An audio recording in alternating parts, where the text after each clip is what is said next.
Bom dia a todos e mais uma oportunidade de juntos aprendermos mais um pouco sobre os ensinamentos de Jesus com este instrutivo capítulo 137 do livro Caminho, Verdade e Vida, pelo Espírito Emmanuel, psicografia de Chico Xavier.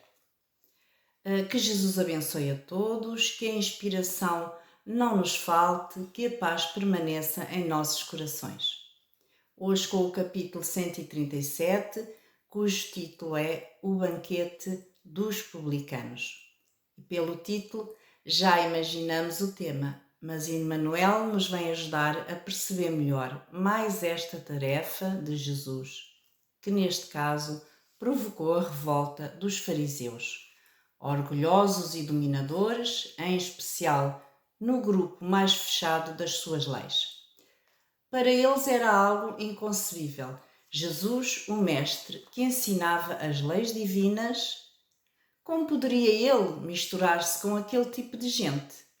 Para eles, fariseus, a refeição era um ato sagrado e partilhar isso com alguém era comungar das suas ideias, dos seus hábitos. Jesus, de uma maneira muito interessante, veio mostrar o contrário, que não são os impuros que tornam impuros aqueles que se consideram puros.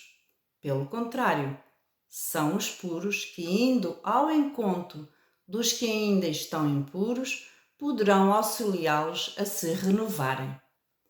Jesus, puro que era, foi ao encontro deles para os auxiliar e a se purificarem, invertendo aquela lógica que estava em desarmonia com as leis divinas.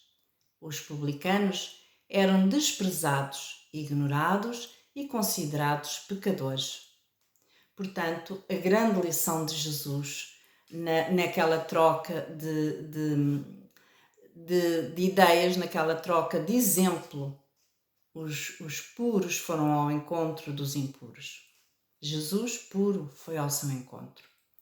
Jesus nos deixou esta reflexão profunda que se manteve na terra, por muitos, numa posição equivocada de orgulho perante as leis divinas. Por isso, o Mestre disse: em verdade vos digo que os publicanos e as meretrizes vos precederão no reino dos céus.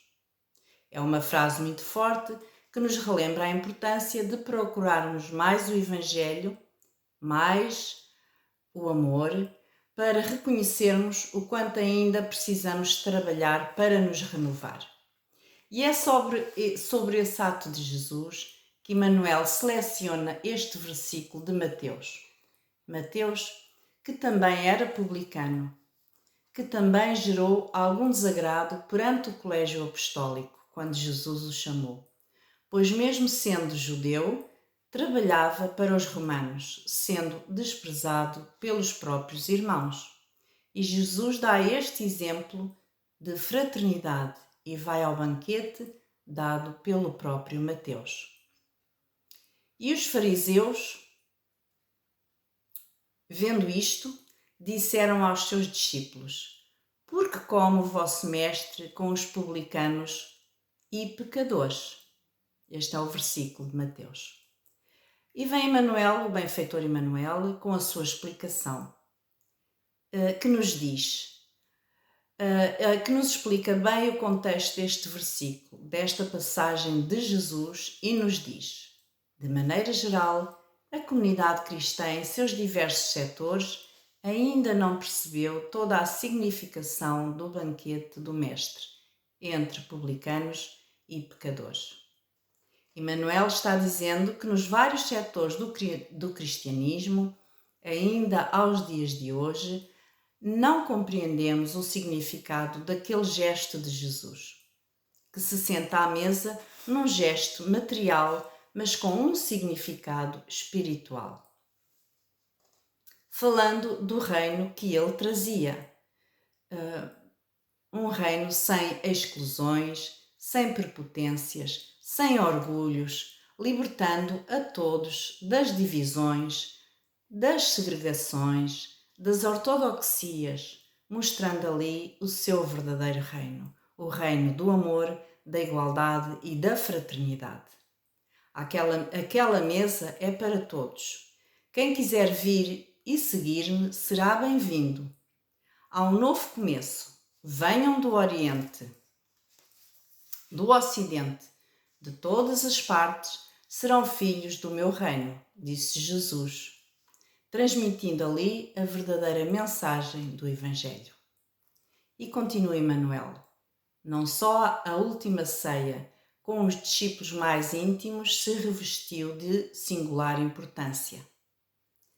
Da última ceia já estudamos ou lemos alguns versículos sobre este ato, como está descrito no Evangelho de João, sobre a beleza espiritual, as orientações que ali Jesus deu, preparando o coração dos discípulos para o que viria a acontecer, e também para nós, até hoje, até aos dias de hoje. Nesta ceia temos as mais belas e profundas orientações consideradas por Jesus, como por exemplo as considerações sobre o Consolador prometido, que será aos dias de hoje o Evangelho, a prece final com os apóstolos, numa reflexão profunda que representa o futuro, a evolução no ponto de vista espiritual e, sobretudo, a promessa que nos enviaria o Consolador. Hoje em dia sabemos que o Consolador veio através da codificação de Allan Kardec, complementado com as 500 obras que Francisco Cândido Xavier nos deixou psicografadas, através de Emmanuel, de André Luiz, com tantos benfeitores espirituais, com as suas mensagens, que nos explicaram toda aquela passagem de Jesus tão profunda que marcou o planeta até aos dias de hoje, e é aquele caminho que devemos seguir, como nos diz o título deste livro: Jesus é o caminho, a verdade e a vida. E continua Emmanuel. Nessa reunião de Jerusalém, ocorrida na Páscoa, revela-nos Jesus o caráter sublime de suas relações com os amigos de apostolado. Sabemos também que foi na Páscoa que Jesus foi preso, que aconteceu a crucificação. E nessa reunião, nos diz Emmanuel, o Mestre revela o caráter sublime das suas relações com os amigos de apostolado, ou seja, Jesus apresenta ali a relação de qualquer coração que se entrega de coração a Ele. Jesus fala para os apóstolos ali presentes, mas também para os do futuro, ensinando naquela reunião como manter com Ele, Jesus, a presença não física, porque Ele ia partir, mas a sua presença espiritual, como nos ensina o seu Evangelho.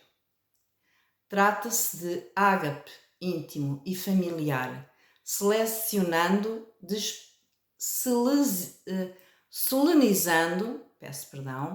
despedida efetuosa e divina lição ao mesmo tempo. Como já vínhamos falando, este banquete de Jesus, de amor, carinho, acolhimento, tem um caráter de alerta, de orientação, para traçar diretrizes. Foram uma despedida, mas também um alerta, não só para aqueles à época, mas para nós aos dias de hoje, que não nos devemos acomodar, mas fazer o que ele disse. No entanto, voltando a Emmanuel, é necessário recordar que o Mestre atendia a esse círculo em derradeiro lugar, porque já se havia banqueteado carinhosamente com os publicanos e pecadores. Ora, o banquete desta lição e a última ceia é dos últimos atos da vida física de Jesus. Ele já tinha feito outros banquetes, mas estes marcam o fim do tempo físico de Jesus entre nós. Partilhava a ceia com os discípulos num dia de alta vibração religiosa, mas comungara o júbilo daqueles que viviam à distância da fé, reunindo-os generoso e conferindo-lhes os mesmos bens nascidos do seu amor. Jesus mostra aqui nesta passagem que, embora tenha escolhido os 12 apóstolos mais próximos, o seu amor se estendia a todos e com o mesmo carinho enviou a sua mensagem aos mais distantes. Aos discípulos, prepara-os para maiores lutas, porque eles já se encontravam mais conscientes dos tempos difíceis que viriam a enfrentar. Mas aqui Emmanuel diz claramente qual a mensagem do banquete: a oferta do amor de Jesus, a oferta do seu amor a todos. Sabendo bem quais os mais famintos de algo mais profundo, famintos especialmente de alimento espiritual. Assim como Madalena, quando procurou Jesus, como nos conta Humberto de Campos no livro Boa Nova, ela vinha numa profunda sede espiritual e Jesus lhe disse que ela estava bebendo da fonte errada, com a vida que mantinha. Portanto, ela procurava na vida material aquilo que não tinha e nada a conseguia preencher, assim como ainda tantos nós aos dias de hoje. Portanto, procuramos erradamente nos bens materiais, nas diversões, um preenchimento da vida espiritual e não é aí que a encontramos. O banquete dos publicanos tem especial significado na história do cristianismo. Demonstra que o Senhor abraça a todos os que desejem a excelência da sua alimentação espiritual, nos trabalhos de sua vinha. Também neste livro já trabalhamos o capítulo sobre a vinha do Senhor. E que não só nas ocasiões de fé permanece presente entre os que o amam. Em qualquer tempo e situações está pronto a atender as almas que o buscam. O pensamento, a ligação com Jesus deve ser permanente, não só em dias especiais, comemorativos ou algum dia tradicional da semana, não. A comunhão e com os ensinamentos do Mestre, com a doutrina, a nossa comunhão de fé com Deus Pai, o Criador, e com Jesus, deve ser permanente, diária, todas as horas. Com estes banquetes, Jesus deixou gravado uma mensagem para todos na história do cristianismo: o recomeço, o acolhimento, a afetividade que o Evangelho representa. E Emmanuel quis explicar mais uma vez: o Senhor abraça a todos que desejam chegar e trabalhar na vinha do Senhor. E nós, cristãos, que um dia abraçamos o Espiritismo, não nos podemos esquecer disso. Quando alguém chega perto de nós, precisando e querendo ouvir o Evangelho, devemos ter cuidado, pois pode estar na hora daquela criatura estar no caminho para Jesus. Que tenhamos também nós a disponibilidade de servir sem julgamentos, sem exclusões, fazendo o papel que o Mestre nos recomendou: acolher, mostrando ali a hospitalidade do Cristo, não só nas ocasiões de fé, em dias marcados, mas prontamente ofertar o banquete do Evangelho, que está posto para todos, como ensina a parábola do banquete de núpcias, no capítulo 18 do Evangelho segundo o Espiritismo. O convite é feito a todos, cabe a cada um vestir a sua túnica. E já caminhando para o final deste magnífico capítulo, Emmanuel é claro: o banquete dos pecadores foi oferecido antes da ceia aos discípulos. Jesus deu primeiro o banquete aos mais necessitados. Os apóstolos, os seus discípulos, estavam orientados. Era preciso atender os que estavam doentes. Andavam perdidos no orgulho, na descrença, nas falsas ilusões do mundo. E não nos esqueçamos de que a mesa divina prossegue em sublime serviço, diz Emmanuel. Resta aos comensais o aproveitamento da concessão. A mesa divina nunca foi retirada. Desde aqueles dias, desde aquela sua passagem, desde os seus ensinamentos, Jesus deixou a mesa sempre pronta para nós. E prossegue até aos dias de hoje. Desde o dia em que o Cristo veio ter connosco. Agora o aproveitamento cabe a cada um neste acolhimento universal para todos que queiram começar. A misericórdia de Jesus dá-nos sempre mais uma oportunidade a quem o queira seguir.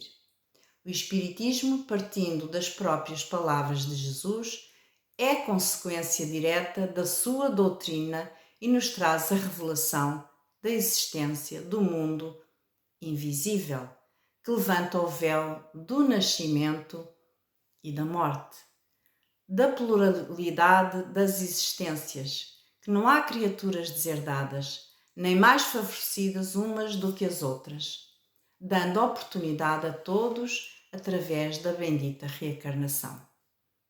E quando o mundo entender que todos reencarnamos, que já temos vivido vários séculos, milénios, e que todos vamos ter a oportunidade de recomeçar sobre a lei da ação-reação, bem sabemos, mas todos temos essa oportunidade, tudo mudará.